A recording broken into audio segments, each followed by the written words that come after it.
All right, we're here with Dan with 7 Day Sonnet. How you doing today, Dan? I'm doing pretty good. Excellent, excellent. Well, hey, Dan, you're the drummer, right? Mm-hmm. Okay.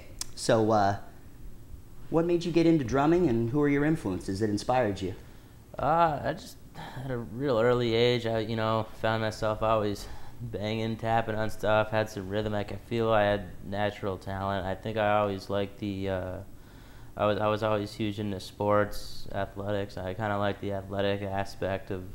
Yeah, it's drumming, definitely physical, for sure. Yeah, and I just started to take lessons and really progressed, and just stuck with it, and yeah, just never stopped. I think a lot of my influences growing up, I started off just it was mostly rock, and then I was big into some of my major influences. Like the first rock band I ever listened to was probably Pearl Jam.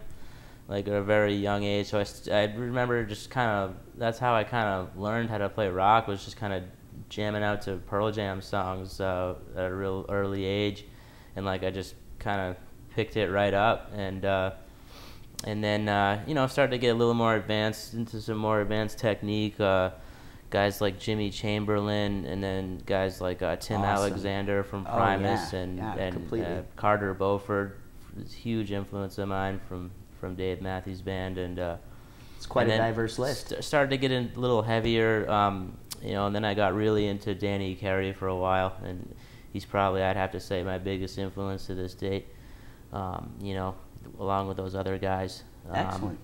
But yeah, so cool. So you guys have been traveling around, and a lot of people from an outside point of view think that it's just kind of the glamour life whenever you hit the road and you're on tour or doing whatever. How's the road been treating you? It's like the best and the worst all in one. But no, I love it actually. I'm not really the kind of person to get homesick. I always want to be away from home, seeing new places, meeting new people. I don't think I've ever been homesick. So I'm a traveler, so it's pretty conducive to that, and it's definitely hard work, especially at the start when you do it all yourself. You don't really have a crew, right? So every single day you're really putting the work in, right? And then but it's all worth it when you get up on stage, even for that brief period of time. Yeah.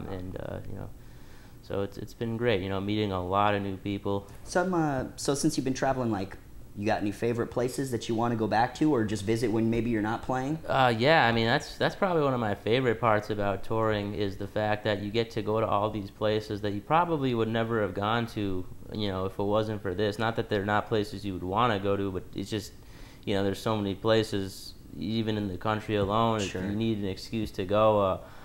One of my favorite places I've been is Alabama so far. It's probably my favorite state. I never really would have thought, Right. We went down there, and kudos for Alabama. Yeah, we were down there in Mobile, and Mobile, Alabama. yeah, I spent a week there one night, but no, it was fun though. I met a lot of cool kids, and I had a great time there, and it was beautiful right on the coast. So it's just one of those places that I probably would have never ever visited, right. But there you go. I'm sure I'll be back. One of the perks of being in the band and touring around.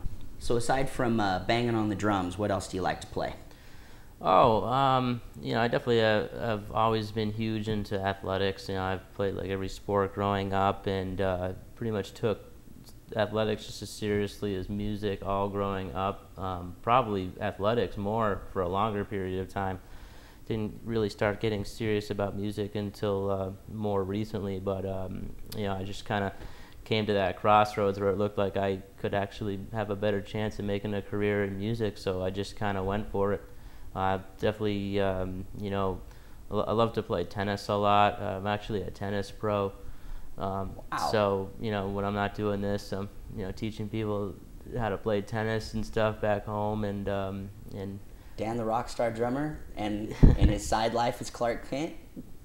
Look at that. That's awesome. The tennis pro. Yeah, one of my other passions has been also downhill mountain biking, extreme downhill mountain biking, but I did that for a while, then I realized that as I was going to get more serious in music, it's probably not a good idea because I need both limbs to play, need all my bones intact, so kind of gave that up, but I hope to get back into it one day, when the time is right, because I do miss it a lot. Since you've chosen this as your career, and this is what you guys are going for, is this the way that you imagined it as far as the music business would be? Well, yeah, I mean, it's, I think touring and doing the live aspect of it is pretty much how I imagined it. As far as the actual business side of it, I always knew it was tough.